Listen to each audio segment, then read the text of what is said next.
News Review from BBC Learning English. Hello and welcome to News Review, the programme where we show you how to use the language from the latest news stories in your everyday English.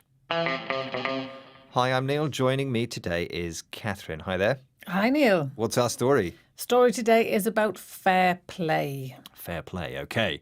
Let's hear some more from this BBC World Service News Bulletin. The Brazilian football star Neymar has admitted exaggerating his reactions to being fouled during the World Cup in Russia. In a sponsored advertisement broadcast on Brazilian television, Neymar responded to criticism of his conduct by saying he did exaggerate sometimes, but he had suffered on the pitch. So Neymar, a star player for Brazil in the World Cup, was criticised for behaving very dramatically after being fouled. Now, he didn't say this at the time, but he's now said that sometimes he did actually exaggerate his reaction to a foul. But he did defend himself by saying he suffered a lot during the tournament, meaning that he experienced a lot of fouls. Yeah, happens to star players. It's a kind of compliment, isn't it?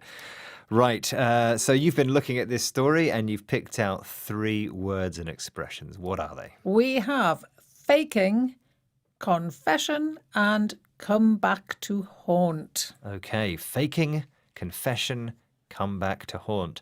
Let's hear the first headline, please, with faking in it. First headline comes from The Telegraph. Neymar admits to faking extent of his pain but says he suffers on the field. So faking, meaning pretending something is real. Now, Yes. this word faking, fake, it's the word of the times, isn't it? It is. A lot of people will have heard the term fake news.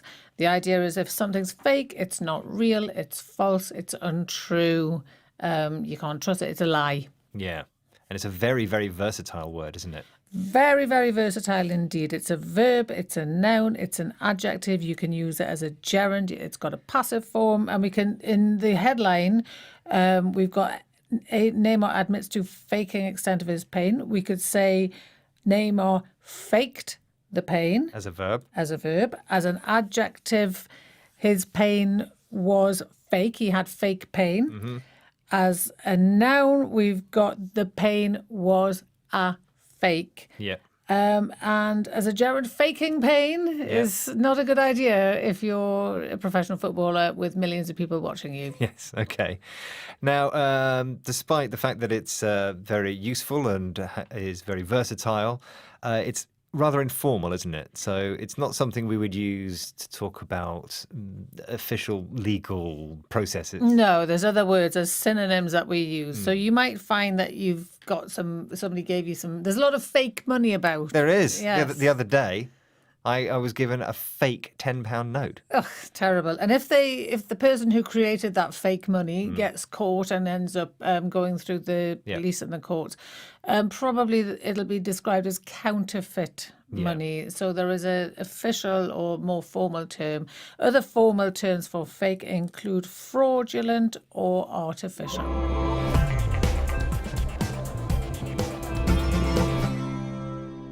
Okay. Let's now move on to our second headline, please. Okay, we're going to look at the Mirror now. Neymar makes diving confession and vows he is new man in incredibly honest speech. Right then. Confession. Yes. The act of admitting you did something wrong. Yes. Okay. So I'm a bit confused here because I thought this was connected to religion. So was Neymar in a church when he did this? Not in this case. He was talking to the media, making an advertisement or participating in it. You can confess in a church, which is when you talk about the things you've done wrong in a religious sense. That the idea of saying I did something wrong is the central idea of confession, and you can make a confession or confess in any situation, really. Right, okay. It's just saying I did it. Yeah, and it's usually used, as we've already said, in a religious sense, but also in a criminal sense. You could confess or make a confession to Yep. committing a crime. Absolutely. So our person who's made the counterfeit money can confess to the crime of counterfeiting. Yeah. They can make a confession. Often the confession will be written down and they will sign the confession. So yeah, a confession can often be quite formal. Yeah. And so unlike our previous word, fake, which was informal, confession is very formal, but we can use it informally in a kind of ironic way. Most definitely. I'm thinking straight away of Rob. Yes. Who's finally confessed. He's finally confessed to his terrible crime Yes. of stealing the biscuits. Stealing the biscuits. He finally said, okay, it was me, I did it. And the idea of confession, making a confession, is something you didn't want people to know. You were keeping a guilty secret, usually something you did wrong, and finally you say, it was me. Another expression for this action is to put your hands up to something. Rob put his hands up and said, okay, everyone, I'm the biscuit thief. Yep. Like we didn't know already. Yeah, it was obvious.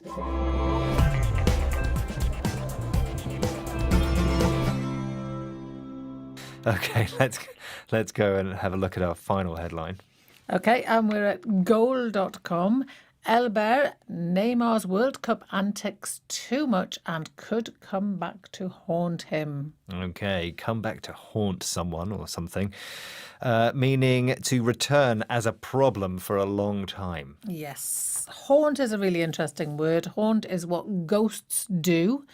Ghosts are dead spirits who come back and cause trouble for you. And that the idea of something coming back to cause trouble. From the past. From the past. Into the future. Into the future. So one day, many years down the line, probably we'll all still be watching clips of Neymar rolling around on the football pitch in the 2018 World Cup. And it may well affect his career. It may well affect his earning potential. Or people's opinion of him. Yeah, absolutely. So something can come back to haunt someone. Yeah, and that's the structure, isn't it? Yes. The structure is the problem, which Yeah. we can often just say it. Yes. And then we often have a modal. Yep. So Will, could, can, might, may. then come back to haunt, and Yep. then the person or the thing. Yes. You always have the person, the object there. Him, her, it. Yeah. Yes.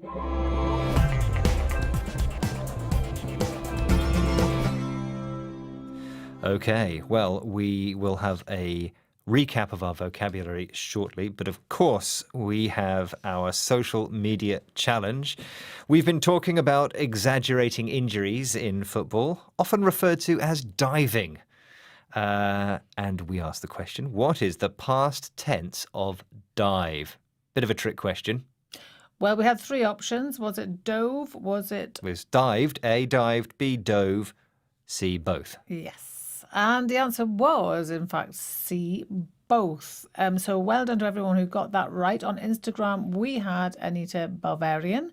On Twitter, Laszlo Victor. And on Facebook, Hadil Abdul Hamid, who explained that dived is the traditional past tense of dive, but in American and Canadian English, you will often hear dove, probably because it's a way of following the same pattern as verbs like drove and wove. Yeah, drive, drove, dive, dove. Exactly. Yeah.